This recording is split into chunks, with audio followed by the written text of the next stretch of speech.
Welcome back to Pax Picks, everyone. Today I'm going over the second sealed deck I made for Murders at Karlov Manor. I've got the 6 packs that we opened on the channel over the last week here, and we're going to run through my thoughts on how I ended up at the deck that I ended up with. So let's dive right in. First things first, the play boosters were in full effect here as I ended up with 11 rares and 1 mythic in the pool overall. So lots of rares to vie for spots in the ultimate deck, and the big one, or one of the big ones for me, was just the mana base. So I haven't been spoiled for mana in Limited in quite some time. So getting 4 dual lands in the pool was really awesome. I just love dual lands in Limited. It lets you do splashes a lot easier. And these 3 especially here, these Esper ones, are going to come back a lot as we talk about the options for the deck that I had. So keep these in mind as we go through. But really great mana options. As far as the base of the deck, I really liked what white was bringing to the table. Not a lot of cards, but what it did have, just everything I felt was something that you want to play in your limited deck. So one of our rares, Wojek Investigator, 3 cost, 2/4 flying vigilance.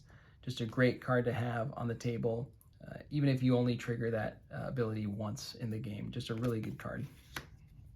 2 copies of Makeshift Binding. Removal spell. You're always happy to have removal spells, and one thing we'll see as we go through, not a lot of interaction, not a lot of removal in this pool overall. So one of the reasons why I wanted to go into white was to get a couple pieces of removal that we otherwise really wouldn't get. And then we also got the Unyielding Gatekeeper, another removal spell in the pool, another rare for us. So that with the Market Watch Phantoms, the 2 Novice Inspectors, I just really like this little white package. So from here, I started looking at my other choices, looking at my mana base. I was thinking, am I going to be white-blue? Am I going to be white-black? So I started with looking at white-blue and what white-blue was going to bring to the table. And I'll lay that out for you here. And we'll take a look at white-blue. So as we know from the format, white-blue likes to be detectives. So we did get a Private Eye. Another reason why I wanted to look at white-blue. And most of the cards in our white-blue build are detectives, so we would get some synergies there. One of our rares in blue is not that one. It's the Forensic Gadgeteer. So 3 cost, 2/3. Unfortunately, we don't have a ton of artifacts that we could play. We have some in the pool, but nothing that I'm super excited about throwing into this version of the deck. So we don't get a ton of value out of the Forensic Gadgeteer in this build. It's mainly just 3 cost, 2/3. And then we do have the Coveted Falcon as well. 3 cost, 1/4 flyer, another rare in this version of the build. But as you can see, there's still not a ton of interaction in the pool. We do have a Dramatic Accusation here, but not a lot of interaction coming from blue-white in this version. But because of our mana base, we are able to do a little bit of a splash, which I absolutely would in this version. I would bring in the Hunted Bone Brute here. This is a card I really like. It's just a huge beater on the ground when you flip it up. So go for the Hunted Bone Brute. And then I would also put in 2 Basilica Stalkers. So I'm being a little bit aggressive on the splash in this build, just because with Disguise Creatures, if you're short on your black mana in this case, you can always disguise the creature out, still play the game, not feel like you're getting 2 mana screwed. So I do like the Basilica Stalker. And then if you do get your mana later on, you get your black mana, you can flip them up for some good value. So this is what the blue-white version would look like. Let's take a look at what the white-black version would look like.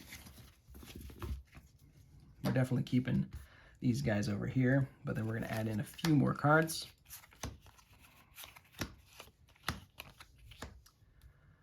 All right, so not much added here. Once again, Hunted Bone Brute, Basilica Stalker coming in. But we still don't have any of the traditional removal spells that we would expect to see from black. And unfortunately, we don't have a lot of impactful blue disguise creatures that make for easy splashes in the build. As you saw from that previous option, a lot of our blue cards were low in curve, not disguise creatures. So hard to do a blue splash coming into this version of the build here. But there's one more option that I want to explore in the deck that I ultimately ended up in. If you remember from the shorts, we did open 1 mythic in our pool, and that mythic was Trostani, 3 Whispers. So as I took a look at the green-white option, I really liked what I was seeing out of green and white, so I'll lay that out for you here. One of the things that I felt was missing from both the blue-white and the white-black versions was just some impactful things at the top end of the curve.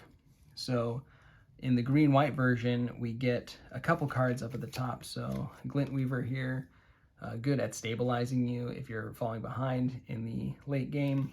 We also got Crowd Control Warden, can come in as a big creature. Also Greenbelt Radical, pumps the team, and helps you, gives you some trample and get you in for more damage at the end of the game. So I liked that green was giving us some more options at the later end of the game, some more stuff at the top end. Also with Trostani, you could splash for this, like we could go white-black, splash green, kind of give up on that first ability, but I feel like she's really impactful if you are able to get her out on turn 3, which means you probably want to be in green-white. So that's why I wanted to lean more into the green-white option. But with our lands, we are able to do a splash, so we can put in the Shadowy Backstreet, get a black splash, and I would bring back in the Hunted Bone Brute and the 2 Basilica Stalkers. One of the nice things about the Basilica Stalker is it does synergize pretty well with Vitu-Ghazi Inspector. So if we don't get our black mana early on, we can disguise the Basilica Stalker, maybe it trades in combat, and then later on we can get some value with the Vitu-Ghazi Inspector, collecting the evidence of the dead Basilica Stalker. So that is the deck. There is one other card that a black splash enables us to put in, a really important one actually, I almost forgot. The Assassin's Trophies. This is another one of our rares, so by going into a black splash, we're able to throw in another piece of removal, which this deck definitely wants. So that's the full deck right there.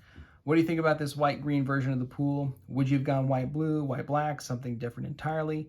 Let me know and stick around because I got more limited content coming your way. I'll see you soon.